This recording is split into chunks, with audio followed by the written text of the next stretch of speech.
So if race isn't real, if we're all the human race, it's not biological or scientific, these categories, then why is racism so real? So I used to teach a course called Introduction to Race and Culture Studies, and I used this book, Doing Race, 21 essays for the 21st century on the topic, so it's 21 different perspectives, and I would really recommend that you get the textbook to follow along. But I use this book because it does really provide a breadth of insight on the topic. And in all the interviews and social media sound bites about me since 2015, it has really become clear that there is very little mainstream education about the history and the sociology and the psychology and the philosophy of race and in America. And there are a lot of opinions, there are a lot of rants, a lot of emotions, but not a lot of substantial information really being shared. So I'm hoping to enrich the dialogue by sharing this course. I haven't seen in the conversations online much evidence that there is even a working definition or difference of definition for race, ethnicity, and culture as three distinct conversations. And so I feel like it would just be helpful to have some common understanding about the topic with so much going on in the news every day around race, ethnicity, and culture. So maybe this could lead to more thoughtful discussions and people sharing actual information rather than just latching on to whatever sound bites strike us on an emotional level without really engaging our brain and engaging academic sources on the topic. So I've watched the banter online. I have wanted to give everyone else a chance to have their say.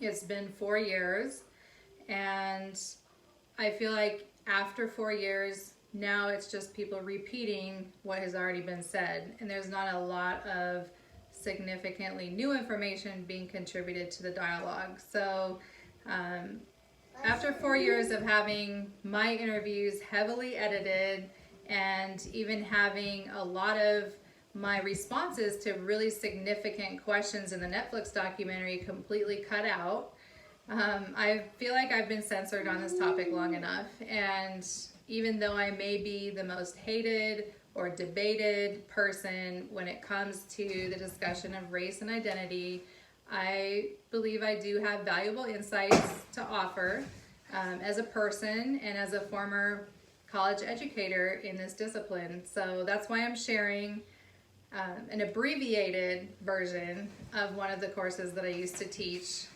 Introduction to Race and Ethnicity, in hopes that it will be helpful to the ongoing dialogue about this very central but very volatile topic.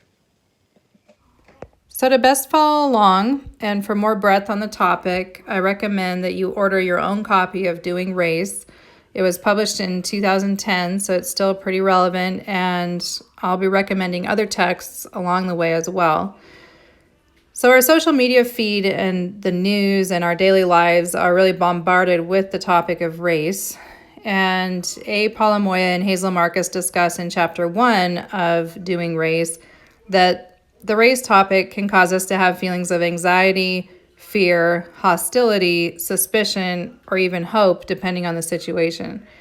Oftentimes, the topic of race causes conflict among coworkers, family members, and friends. But how important is race, and how much does your own racial classification or your personal household or family demographic appearance shape your opinion about the topic? Is talking about race racist, or is ignoring race racist, or neither, or both? And are we responsible for the actions of other people who share our racial classifications or appearance, or are we responsible for those who don't? Or are we just responsible for ourselves as individuals? Can we choose what race or ethnicity we are, or do others choose for us? Can we choose what cultural practices we participate in, or does somebody else choose for us what is allowed? What group decides the criteria, or does it change over time? And who is allowed to say what about race? We should be able to turn to scholars on the topic of race and ethnicity to clear things up, but varying disciplines handle the topic in different ways, which can cause further confusion. So psychologists focus on why people stereotype others and the many negative outcomes for those stereotypes. Sociologists concentrate on racism as a system of beliefs that justifies the privilege of the dominant group. Historians discuss the sources of various ideas of race when they began and how they have been perpetuated or changed over time. And philosophers focus on the philosophical foundations of racist thought and practice. So all of these different disciplines really come at the topic of race, culture, and ethnicity from a different angle. And adding to the complexity of this, the intersectionality can also really shape a person's feelings, such as like class, gender, sexual orientation, religion, and disability are all powerful factors in shaping our perspective and can't really be separated from the person's other categories of identity, such as race and culture. So a person's perspective on the topic not only depends on their own cultural or racial affiliations, but also on their experiences in the world as a whole person, as well as the disciplinary angle they most strongly connect with, whether that's the psychological, historical, sociological, or philosophical angle. I think in general it benefits us if we can take a minute when the topic of race arises to notice what is driving our personal feelings, what angle are we approaching the topic from, and what biases do we have for or against certain groups. How can we then translate our thoughts to help someone else understand our reaction to the topic? Or how can we get an outside group to understand the needs of the community we belong to? It's both complicated and yet essential to find a way to talk about race, ethnicity, and culture in ways that are productive if we are to move toward healing and solutions in America. We need to find a way to have these conversations without shutting down or hurting others. Creating more pain and conflict and retreating back to our separate spaces with no progress resulting from the exchange isn't really helping anyone. So let's get back to the book, Doing Race. So on page 33 of the Doing Race textbook, there is a diagram called the racial iceberg. And it kind of just shows that when an incident happens, it is a collision, like a collision of a ship sailing along, a collision with this racial iceberg, which is situated in the sea of history. So the racial iceberg analogy is kind of like the Titanic, the collision of the Titanic. It results in casualties of jobs, casualties of relationships, casualties of social acceptance, casualties of even human life, criminal justice sentencing, all of these things, housing, education, are casualties that happen upon impact with this racial iceberg. And really the core of the race iceberg is that race is biological, it's innate, it is unchanging, it's inherited, it's fixed, it's a fate you're born into. It has to do with your IQ, your morality, your worth, your behavior, your outcomes, all these things. So this is kind of like the everyday realities of this are visible, but the underpinning of it is invisible and often untaught.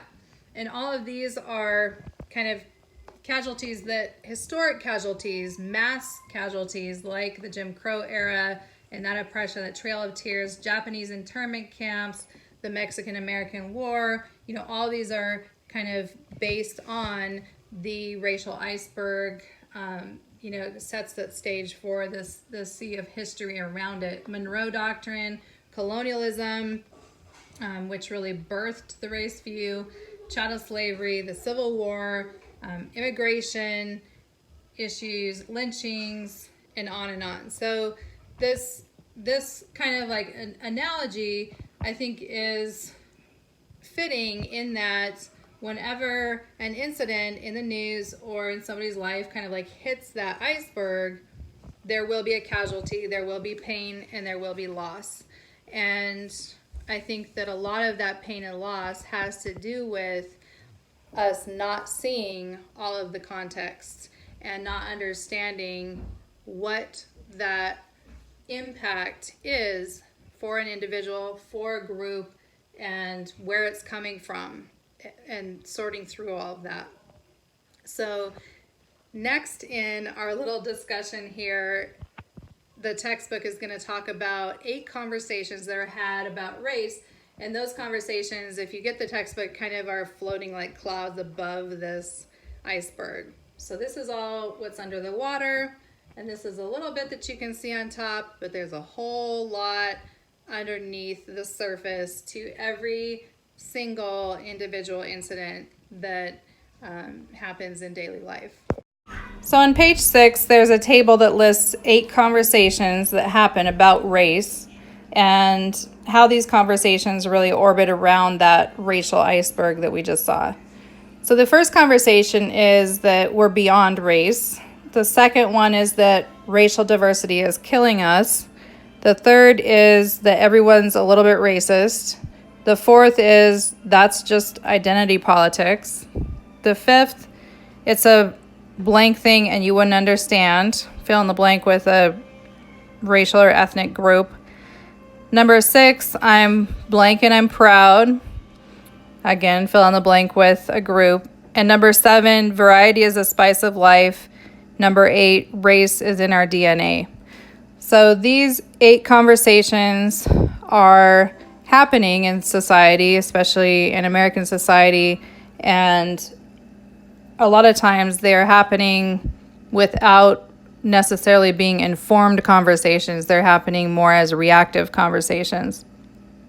So I'm really glad to finally be able to talk freely about this topic, because in over 50 interviews and even in the Netflix documentary, my answers to so many questions were either eliminated altogether or edited to sound less insightful or even offensive.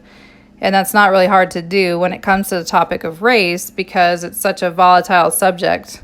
Something I've said repeatedly, that science doesn't support race categories within the human race, has been often twisted into this first conversation in this list that, journalists or mass society wants to have, which is that we're beyond race, or that the goal is to be colorblind.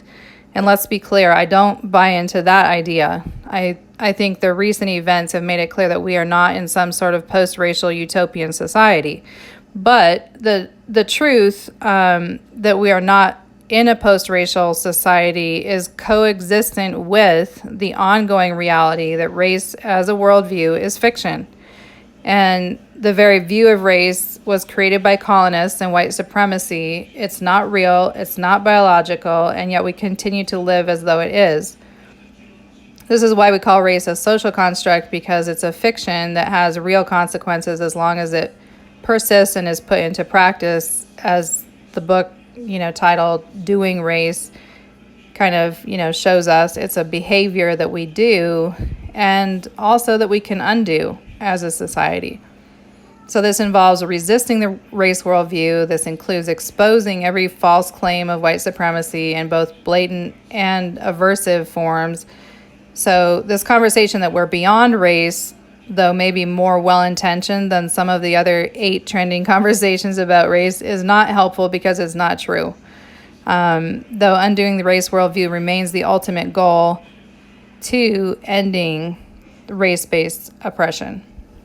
The second conversation, that racial diversity is killing us, kind of makes me think of the seal the border now, or, if you don't speak English, go home.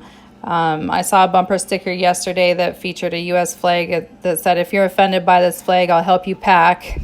Similar bumper stickers that are in concert with this conversation, kind of say that diversity is a threat, and the idea that melanated people groups, especially right now at the southern border, are a threat to American jobs, lifestyle, wealth, safety, etc., is a racist concept that fuels notions of building the wall to keep those people out, giving Section 8 vouchers to white racialized families for rural subdivisions, but non-white families get vouchers for less than ideal homes in urban food deserts, or even the voting in school redistricting or gentrification practices, judicial sentencing, and many more things where the fear of racial diversity or of diversity in general kind of crops up. So that's kind of the second conversation is based in fear and is not informed clearly by the fact that this country of the United States of America even founded itself upon actual diversity. So anyway, that's number two. And then the third conversation, that everyone's a little bit racist, I think lacks at its core the basic definition of what racism is and isn't. So racism in America is basically white supremacy in action. So everyone may be a little bit prejudiced or biased toward the group they identify the most with, but there's no such thing as reverse racism as such, because the entire race worldview was created by the idea of European or Aryan or white supremacy. So the oppression over race happened in one direction. So flipping it around is definitely unfair and can cause individual pain and hardship, but that is not the same as institutionalized, historical, and essential racism. So some people are racist, some people are prejudiced. There's a difference between the two, and there are also degrees of each, which are important to acknowledge, as growth and evolution away from racism and prejudice is not only possible, but also should be encouraged and supported if we're really going to eliminate bias and finally realize like full equity and inclusion. So the fourth conversation, that's just identity politics. We're going to hear a lot of that during probably the presidential campaign, any kind of political campaign. That's definitely a political kind of conversation. So it also kind of comes up during February with people saying, why don't we have a White History Month? Or sometimes people will say, well, I've never seen racism, so it doesn't exist. Or, just kind of like minimizing the reality of racism in society. So this conversation came up, of course, with like Elizabeth Warren. It comes up with Pete Buttigieg and AOC, Kamala Harris. Like a lot of politics are scrutinized for their either identity, their appearance, and how, like their personal identity is going to be somehow the basis for their campaign or reveal something about their political policy insights. So there's an assumption that anyone who is claiming non-white ancestry, non-white cultural affiliation is just doing that to score identity politics points in the liberal sphere, or candidates of like LGBT candidates are doing the same thing, So this is kind of a way of dismissing somebody's qualifications or focusing on what people in especially the Republican Party call identity politics for the sake of minimizing the candidates' job qualifications and overhyping media sound bites about their identity. So often it's not the individual that is making a huge deal about their cultural ties or their identity, but rather the media using any and all tactics to create like drama and tension. And race is obviously a huge trigger for Americans, so it's all too successful, unfortunately, as a hype tool. So number 5 and 6, it's a blank thing you wouldn't understand, and I'm whatever, and I'm proud.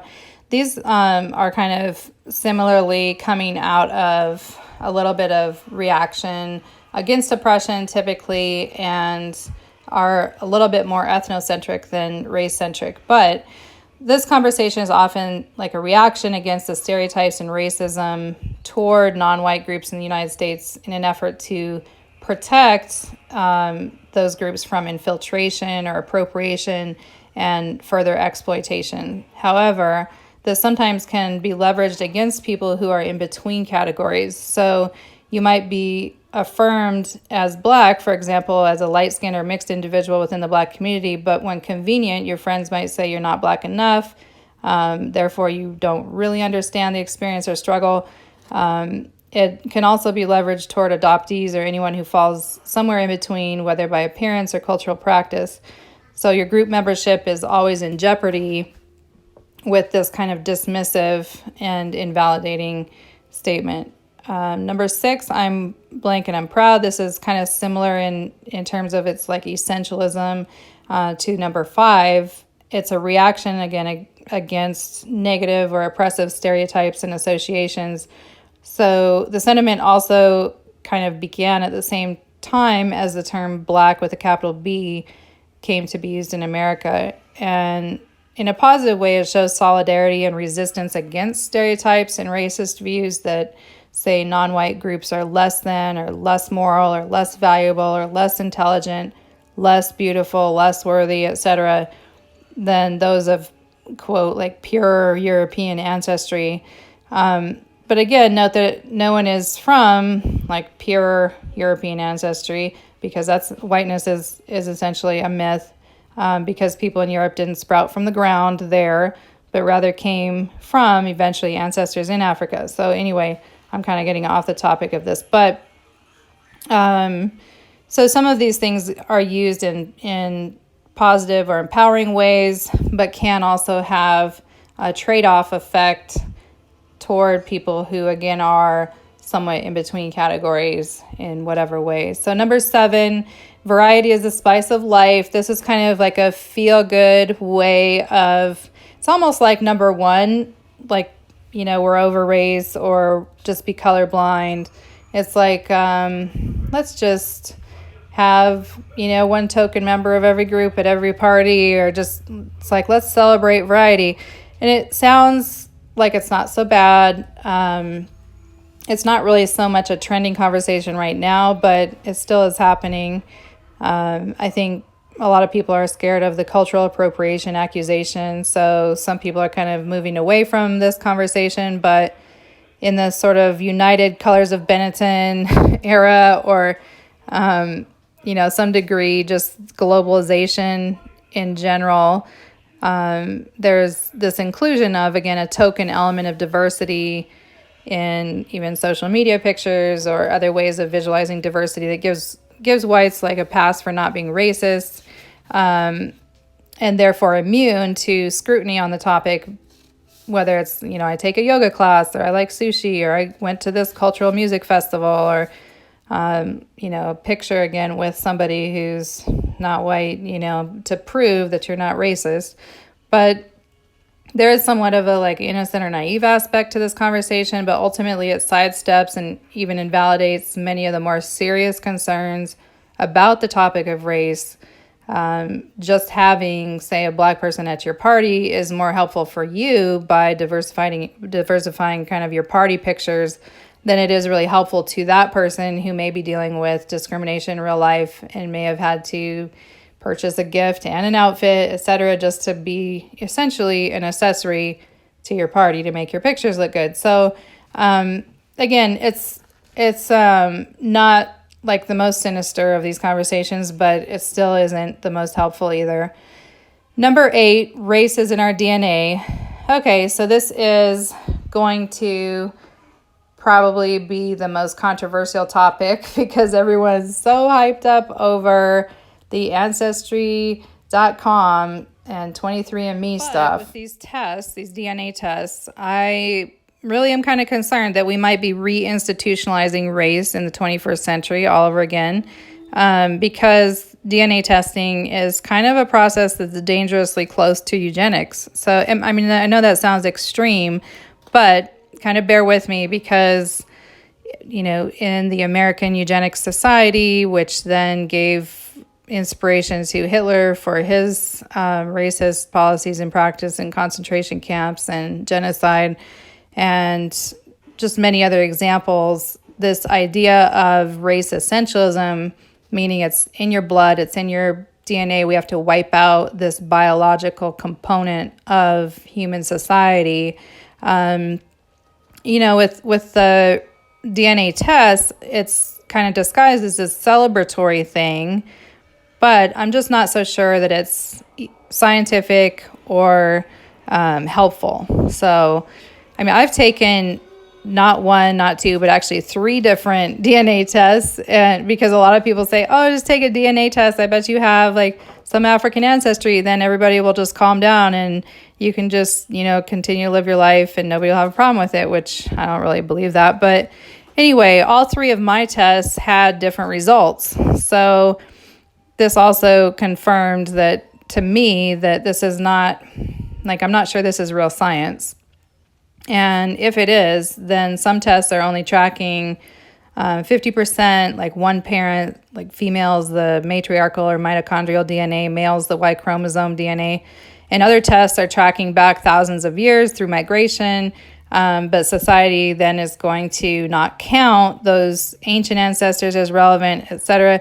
So it's just very, I just have so many questions about it that I haven't wanted to like use it as like leveraging, because I don't feel like it's a solid foundation to really make a claim on. So like in the first test, I had 10% North African ancestry, and another one said I was 100% European, which that's like really weird and non-descriptive. And then a third, my ancestry went back to East Africa.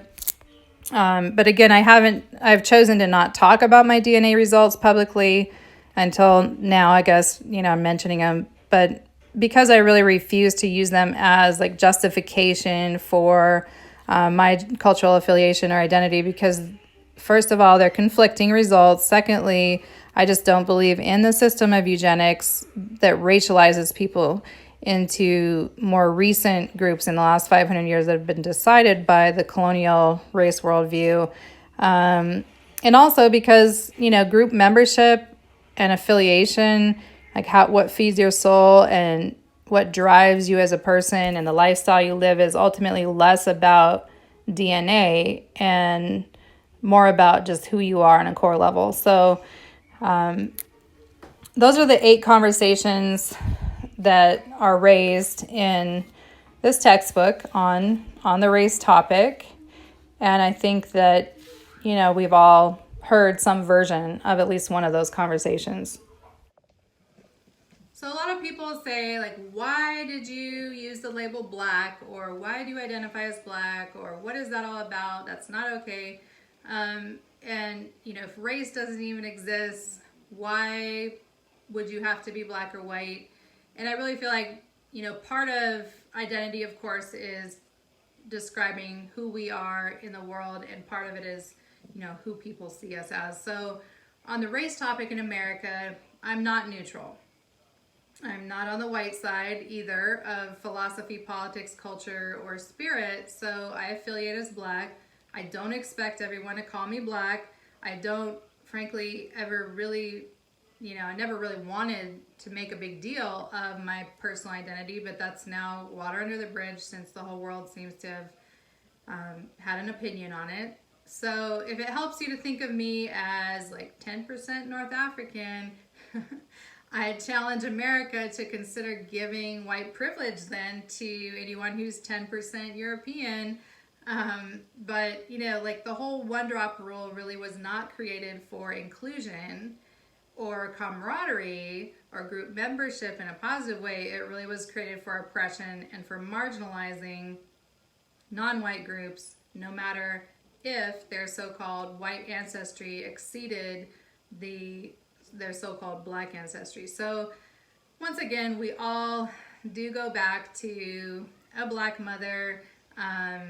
That is truth. That is scientifically been proven. So we are part of the black human race in a sense, before the whole race worldview kind of was a thing. So on a scientific level, it makes no sense to only point to one group for membership on the basis of a one-drop rule, unless that is driving the marginalization or oppression of one group over another. And that is why I resist the race worldview, by resisting what that particular oppressive rule would define me as. So I do believe that every person knows who you are in your spirit, in your soul, and no one can tell you who you are. So you shouldn't afford anybody the right to do that, whether it's the government or another person. So again, we all go back to a Black mother. Eventually, I choose to acknowledge that. I want to honor that because I reach back to my more ancient ancestors for strength and inspiration for my spirit. You may not understand that. You may not accept that, and that's fine. I don't ask you to. But how I identify really describes my sense of self and my lifestyle, and how you identify me describes your judgments about me on the basis of what you've seen or heard.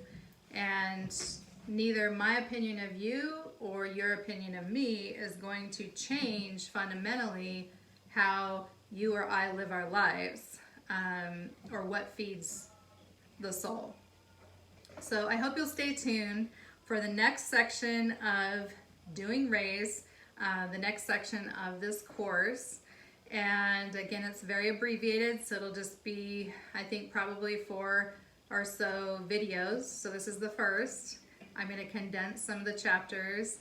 And, there's so much more to discuss than this super brief introduction of this video. So let me leave you with the working definition for race, ethnicity, and culture, or one working definition for those as described in the textbook Doing Race. And please leave your thoughts for me in the comments, as always.